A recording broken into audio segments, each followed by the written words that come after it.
Karibu Wina Media upate habari mbalimbali za michezo, uchambuzi kutoka ligi kuu Tanzania bara. Subscribe na bonyeza alama ya kengele ili uwe wa kwanza kupata habari zote hizi.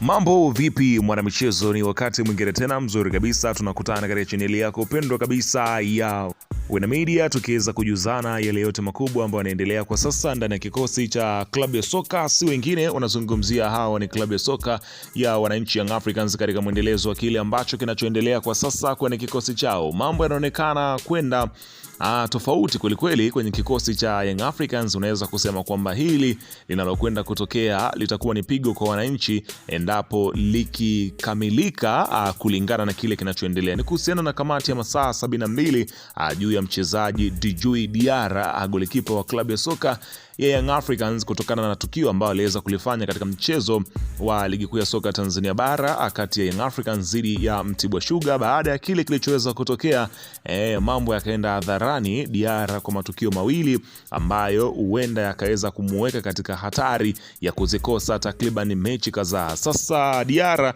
ameweza kufunguka kile ambacho kinachoendelea na vipi kuhusiana na hiyo adhabu tayari imeshatoka. Yote hayo na mengine mengi utakwenda kuyajua katika taarifa hii, kwa sababu nimekusogezea mchakato mzima wa jambo hili mwanzo mwisho, kinachoendelea kwa sasa kwenye kikosi hicho, na utakwenda kujua mwanzo mwisho yapi ambayo yanayoendelea katika kikosi cha klabu ya soka ya wananchi Young Africans. La kabla hatujaendelea, nikukumbusha kwamba ukiwa umesubscribe na kubonyeza alama ya kengele iliyoko hapo chini pembeni, kufanya hivyo kutakuwezesha wewe kupata taarifa zetu popote pale unapokuwepo, pasipo kuweza kuhangaika huku na kule kwenye kutafuta taarifa. Taarifa zinakuwa zinakufikia moja kwa moja kwenye simu yako. Karibu tuweze kuzungumza kuhusiana na hili ambalo linaloendelea kwa wakati huu kunako katika kikosi cha klabu ya soka si wengine ya wananchi Young Africans. Karibu bwana, klabu ya soka ya wananchi Young Africans katika mwendelezo wa kile ambacho kinachoendelea kwa sasa kwenye kikosi chao.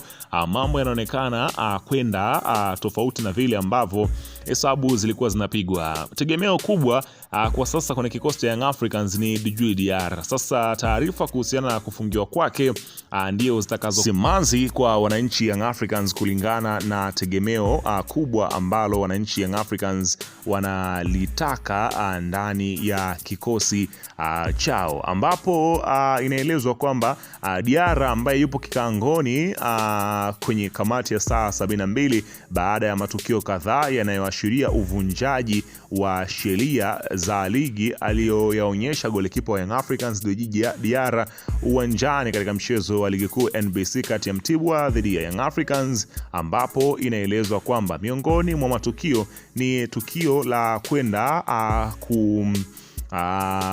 kumgadhibu mwamuzi baada ya mchezo ule kumalizika, kitendo ambacho Diarra alikuwa anastahili kupewa kadi nyekundu kutokana na kuingilia maamuzi ama kutoafiki maamuzi ya mwamuzi kwa dakika zote 90 ambazo alizocheza. Kwa hiyo mwamuzi pale kama vile alifanya busara kutokumpa kadi nyekundu, lakini kamati inakwenda kumfungia zipatazo mechi takriban 5 zisizopungua ama zisizozidi 5 ama zisipungue 3 kwa mujibu wa kanuni na taratibu za ligi ambavyo zinaeleza kwa utovu wa nidhamu ambao aliofanya Diarra. Kwa hiyo kile ambacho kimeonekana ni kama vile zandani Diarra atakwenda kuzikosa mechi hizo takriban 5 ambazo zinakadiliwa kwenda kutokea, ambapo Diarra uso kwa uso na kamati ya saa 72, ambapo golikipa huyu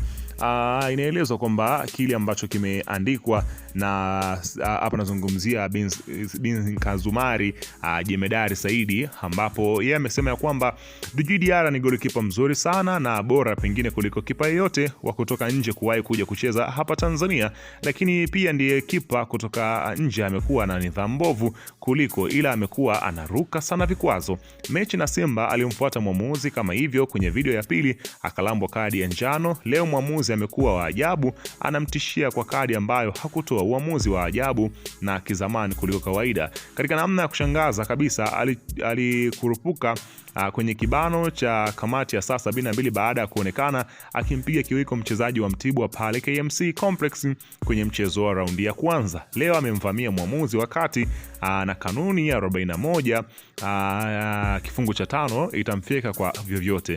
Nimeangalia goli alilofungisha Diarra na kujaribu kujificha kwenye faulo.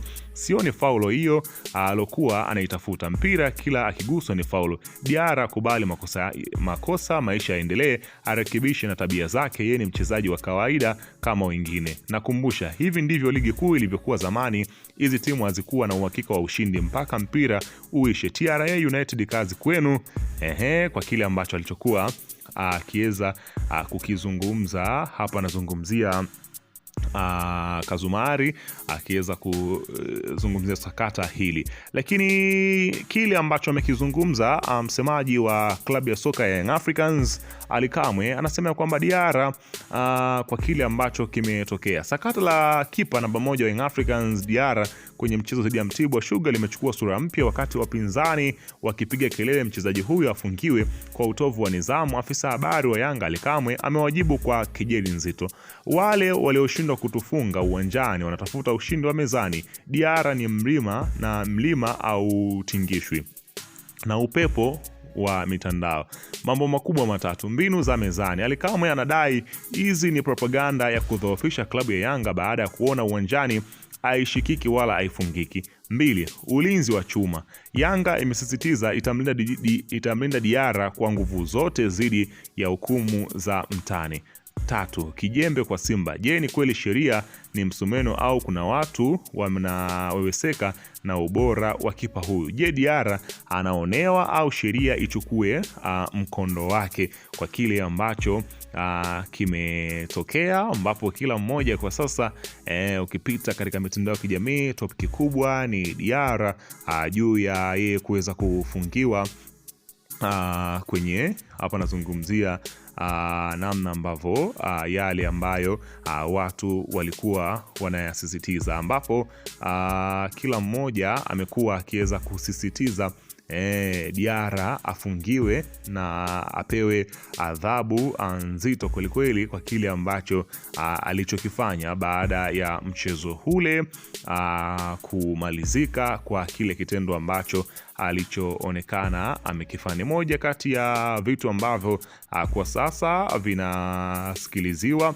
lakini katika taarifa nyingine kubwa zaidi ni kuhusiana na issue ya usajili kwenye kikosi cha Young Africans. Moja kati ya taarifa ambayo imekuwa ni kubwa sana kweli kweli, ambapo Ali Kamwe amemlilia Rais Engineer Hersi arudi kusimamia usajili wa Yanga, swali ambalo limeleta maswali mengi kwamba usajili ambao umefanywa Engineer Hersi yeye akuhusika. Unaambiwa afisa habari wa Yanga Ali Kamwe ametoa kauli ya wazi akimwomba rais wa klabu Engineer Hersi Said arejee kusimamia moja kwa moja usajili wa wachezaji badala ya kumwachia kocha pekee.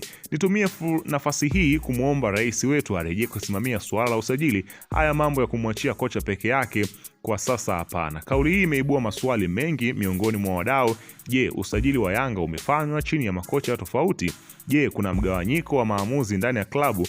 3. Au ni suala la kuboresha tu mchakato wa usajili? Hapa ndipo penye mjadala mkubwa. Nani anapaswa kuwa na sauti ya mwisho kwenye usajili, kocha au kiongozi? Ni miongoni mwa taarifa ambazo zimeleta mjadala mkubwa sana kutokana na Young Africans kuonekana, licha ya kwamba mambo mengine yanaendelea, majeraha na nini, lakini wanaonekana wachezaji waliopo viwango vyao vimeshuka na wako chini, hata walioletwa wameshindwa kuweza kuperform vizuri, jambo ambalo linaashiria kwamba Young Africans walifeli katika usajili wa dirisha kubwa na hata dirisha dogo la usajili. Swali linabaki sasa, nani anapaswa kulaumiwa katika hili? Ni engineer ama kocha, kwa mujibu wanavyosema Ali Kamwe? Weka maoni yako hapo chini katika upande wa